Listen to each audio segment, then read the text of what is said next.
Well, listen to this story. A Lockheed Martin DARPA engineer, also worked at NASA, Richard Banduric, just made some unbelievable claims. Now, this video is from late 2024, but just resurfaced on X.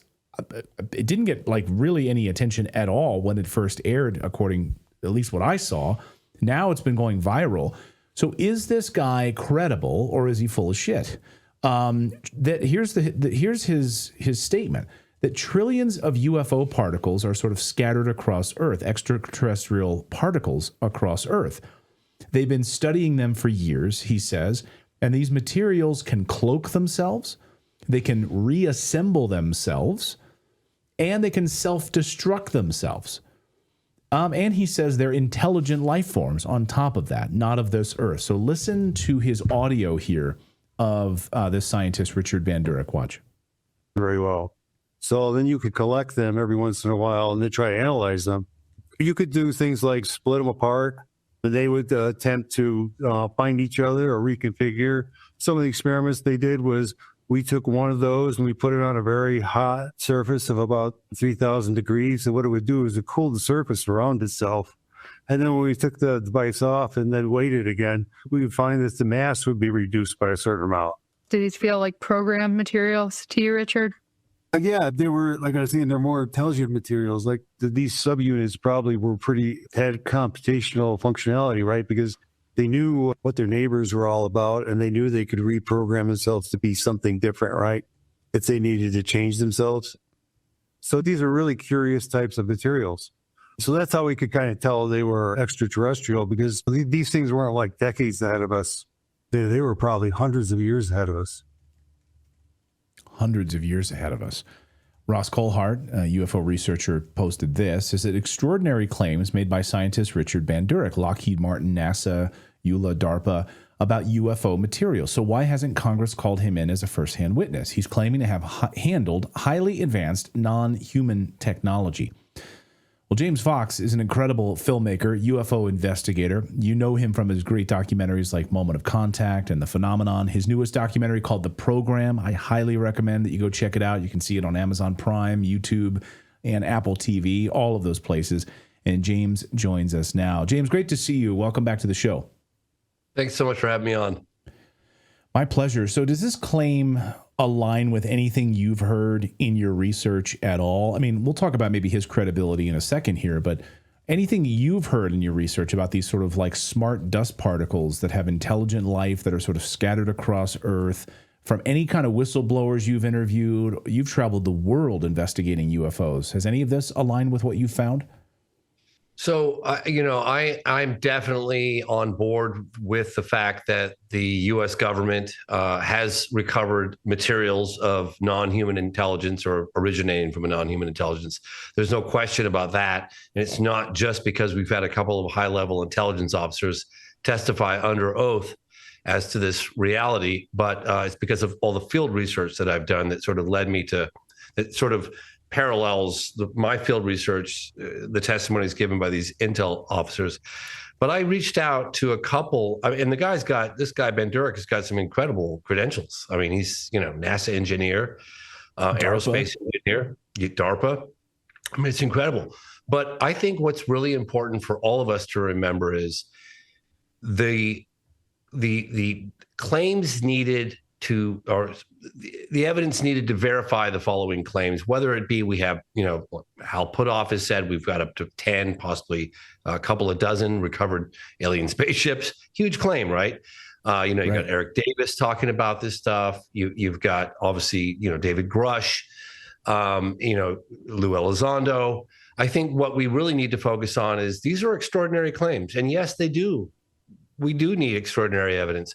But what is wrong with, we need to focus on creating an environment that allows people like Banduric and Lou Elizondo and David Grush, Hal Puthoff, Eric Davis, and any other firsthand witnesses, secondhand witnesses to whatever nature of the technology or the evidence, provide an environment for them to be able to, testify freely in open congressional hearings. And I remind your audience, most of these people will do that. They're willing to take a lie detector test, or they're willing to testify under oath. They need immunity from their NDAs. And that is where I think we need to really focus on, because, all right, let's just say he's full of doggy doo-doo. Maybe he is. Maybe he's not. Look at his credentials. I mean, let's see the evidence. So I really feel like it's time for us to transition into, all right, we contact the president of the United States, wave the magic wand, provide immunity, relieve these individuals from the NDAs. Let's have open congressional hearings the next day, and let's get to the bottom of it, because the stakes are too high not to. Yeah, hallelujah. Now, I reported over the past couple of days here about this L'Espresso article, commenting on that Italian newspaper article that said that President Trump, there's reporting that President Trump is going to seize control of the UFO program from the Pentagon. Maybe like sort of, I don't know, seize control might be a harsh way to put it, but sort of step in, take what the Pentagon has been collating, is going to step out in front of the podium and release some sort of massive disclosure, maybe take the wind out of the sails of the Pentagon. First of all, the Pentagon answers to the President of the United States, so I thought that was garbage to begin with. Pete Hegseth is going to be deferential, to his president. He's the Secretary of Defense. He's going to hand that over to the president. The president will do his own press conference. Pete might be standing there beside him. Nevertheless, this idea that the president is going to release some sort of a disclosure, are you hearing any rumblings from your sources that something big might be coming from the Pentagon? So let me back up for a minute, because I interviewed Gerald Ford on this topic. Gerald Ford was the one that pushed for the first congressional hearings on UFOs after there was a landing in Michigan, and there was the old, the scientific advisor to Project Blue Book, Dr. Hynek, says, it might be swamp gas, and that, of course, blew up in their faces. And we ultimately had congressional hearings. I interviewed Ford about that. And just before the interview, he said, I'll talk about the congressional hearings. I'll talk about, the incident in Michigan in 1966, but don't ask me anything about when I was president. Giving me the impression that he was not happy with the answers he was getting. I also interviewed President Jimmy Carter, and he said that they had made inquiries during his presidency. He himself had seen a UFO, but he was not happy with the answers that he was getting. He was getting a mixed bag of responses. I interviewed John Podesta about the Clinton administration, trying to get answers about Roswell. Lawrence Spelman Rockefeller basically went to whoever was going to be the next president in the 90s. It turned out to be Clinton. And he said, either you're going to look into this UFO matter and make what's known, the government knows, public, or I'm going to put on every single newspaper across the country why you won't do it. He says, pick a case. Lawrence came back, Roswell. Okay. They looked into Roswell. They said they were not happy with the answers they were getting. So while I'm extremely optimistic about the Trump administration, based on decades of previous research with other presidents, both Republican and Democrat, they were not happy with the access they were getting. They knew they were getting the runaround. I worry a little bit about that, because the intelligence agencies have everything to lose and nothing to gain by relinquishing control of what they know, obviously having to reveal the things that they don't know. So I'm optimistic, but cautiously optimistic, and I'll do everything I can, obviously, from the sidelines to help the administration. And Trump has admitted publicly that he's not very interested in the subject, that he's kind of incurious about it. And so, when he's been asked repeatedly. Well, yeah, hey, he could be the disclosure president. This would be the biggest, most historic thing in the history of mankind. Let's just ask the audience can we suspend judgment and just imagine if it were true for a moment? We really did have this technology we're tinkering with, and that's the biggest story ever.